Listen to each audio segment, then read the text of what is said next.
बाप रे बाप काम धाम यही तरह करल बाटे या बाबूजी के फोन आइला कि तुरंते पहुंचे वाला बने जाए, लेकिन कोई ये घर में से निकल के करे वाला कि नहीं कर दी। जिससे लागत ना कि हनी के दुल्हन बन बन विदाई होखे वाली बारी सन तरह सजताड़ी सन। एगो काम धंधा नहीं खीसन अपना मन करे वाला कि नहीं चल जा करवा दी आ संगे संगे कह दी। सब अकेला ही देखे के बाटे खाना बनावा सुबह ले कुल तू कर गोबर आ गई बबुआ जी। हां बबुआ जी का दुआरी पर खड़ा बावन अभी के मन गले घर में से निकले के ना मैं थोड़ी वो सजावत रहनी है ये धैले बड़ू ना। हां कुल बाटे आ गुड़वा ना तन के जगह मीठा मुकरा के रख देही गुड़ा आ दीदी हो नहीं खेजे में उतारल जला तो कुछ दौड़ावा बबुआ जी के भेजेले मैं ले आवे खातिर अब भौजी अल्लाह जाए जगह जल्दी याद है नहीं दौरा ठीक बा की है दौरा मिलल हां तो अब का करी ये एगो बड़ एगो छोट अब जौन मिलल त हम लेके नहीं अब कहां ले हम जुगाड़ करी। अच्छा जाएगा यो हम देखा तो नहीं भैया रे आओ तो का ले जाके मैं गुड़ रोटा ना बढ़िया से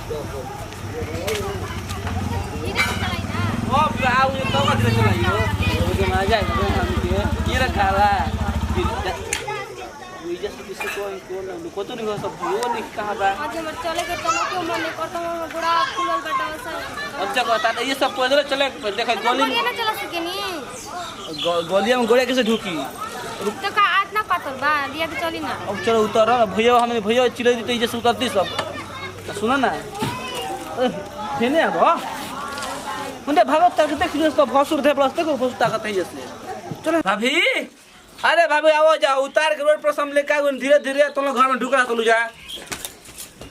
अरे आ गन बबुआ जी आओ ने बबुआ जी कब रोड पर उतर गओ तो पैदल ले जल्दी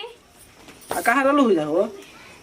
लेके आ गनी जी का करी ले कोनी ढेर पूजा त खा पी के फेंक देले बाड़ी ना कोनी लेकिन तो हर सन यो खाइल पिल हई जैसे तू खा लो यो खा ले भाई के भेरिया से खाली पेट वैसे लागत कितना खा जाए ना तो हां जाके सीनरवा ले ले भाभी बाड़ी खाड़ो खोला बबुआ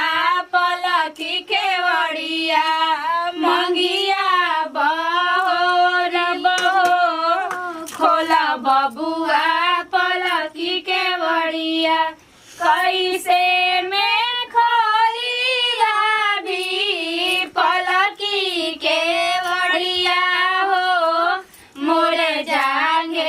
ओलरल बाड़ी सासू जी के धियावा हो बबुआ जी ए दीदी लेके चली घर हां चलाओ हो कनिया उतार चल कनिया काचो ना कइलू उतार चल कनिया घूमत रहलू गाली गाली डोली चढ़ी आइलू उतार चल कनिया कनिया कैसन बड़ो ठीक बा ना। अब देखा ये तार घर परिवार हटे कब नहीं हर के याद आई ना तो उदास मत हो कि हमने के अपन गोतिनी ने अपन बहिन समझ के रखी है ठीक बा नो। अब घर में अब सास नहीं खी तब हमारे कुल करे देखे के पड़ जाला। अब जनो कोनो भी दिक्कत होगी कुछ भी घटी बढ़ी हमारे से एकदम बिना संकोच के आके बोल दिया कि दीदी हर चीज हमके चाहिए ना ठीक है कने तब हम जाते ना कोई दिक्कत नहीं है नो चली जी ओ ये मार काहे बाबू का लइका खुद गिरता नहीं बेचैन में लेके तब कदरे भौजी कब घर में घुसई तू कब करे गिरी जाए बड़ा उस्ताद बोले ठीक बात अब हमने के जाते जा बोले के का हमने क्या ना आओ तोनो बात टुले रहते तो ना ना चलो पिया दिन करी अगर मत पिए तुम करे हां हां ये सिखा दो बड़ी थी तो सिखा दो कैसे हम कोनिया सिखा दी ठीक बनाओ हमारा हम नया वो नया कहां से नया हां जी का हो कभी से रोना होता हम कभी से घुट घुट के हम घुटन नहीं होता हम घुट घुट के घुटन होता है ए मतलब बोले अंदर का देखो फट दे देखो बोलो अब ठीक बना वाला था ना कुछ खावा नहीं के लागत तो हम के गाना पूजा पे अब ये बड़ा पेटा दुखा दटे अरे पेट अरे तू चलो ना पेट हमने के निशानी हो तारे सोच उजर अजी ने मैंने पूछ गेला तो भल बेटे लोग निशानी लोग बता निशानी बाहर आ छोड़ अब तो छोड़ आज तो स्वागत हो आज काहे चाल रहा था क्या मुस्कुरा तुम हो रोदम पगला को गनी बताई ऐसा हालत में रोज स्वागत बनाई स्वागत बना देने कुआरे पर और हितन सा जेना अब तो चुपचाप सूती बस हाथ पहाड़ डाल के ठीक बा और कुल अब काम ना होला अब लड़का होखला के बाद बा छोड़ा बेटा सूती मैं हम तार बुझी ना मतलब का हाय अस्वार दिन बना मारता कुछ हम बाने नहीं कर चुपचाप सूती में नींद लगा ता पेट दुखाता टेरो के बहने लगा नींद लगा हम अच्छा हटी जी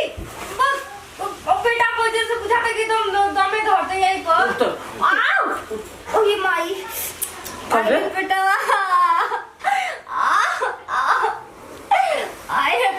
तो नटन कर भी ऐसे दीदी जी को बुलाई ना जी ने बोल तुम बकवास लगा ताटे तभी कोई सुधार दे भाभी हो मेरे ना बड़ी सुन को पहले बारी और देखो मर्दे का बता का बन को यार ए कने का बन को ओ गिरी मार फिर रोई का ए दीदी पर तू चल जा बोले से आज बेटा बहुत दुखाता कुछ हम जा रहे हैं चाचा घर आज जी को बुला के लिया गाड़ी उड़ी निकाली छा दीदी को बुलाई पहले दीदी ई कहिया का होय ना दाई कहिया के करम पहले ना हम देख कुछ ना का लाई हो दीदी दीदी का बना ले लो अरे जल्दी खाना पाई करिए के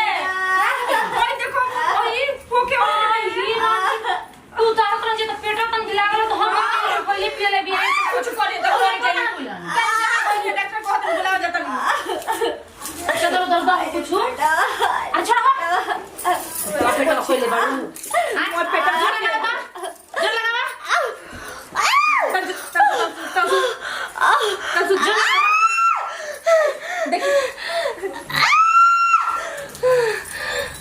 डॉक्टर मैं कम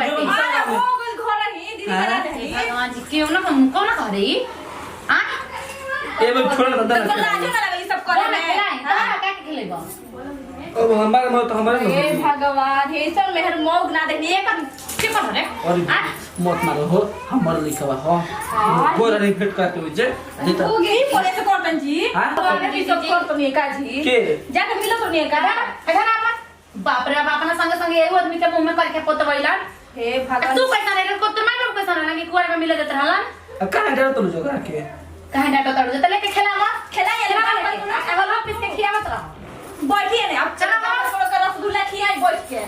अजी हमको ना भाई जाग बिया वाला खियाई छोटा टा को छेना दे के मना ले अजन तलु बहुत बड़े उसो तन किसे कमजोरी टाइप हो धर आई केला तो धर आराम कर तो बबुआ के हम जातन भाई तन मनाने के लिए का है ठीक बा आराम कर बाप रे हम ना मिल रहती ते दिने ना देखे के पड़ो लेकिन इहो के खिसिया जात रही बातें बात पर कहत रही ना मिले भी ना तोरा से शादी करे के काहे ना आई भी इनके चलते आज ही दिन भइल पता नहीं इनकर घर के एक्सेप्ट करियन जे कि नहीं जाते नहीं करके सुता दी अपन सुती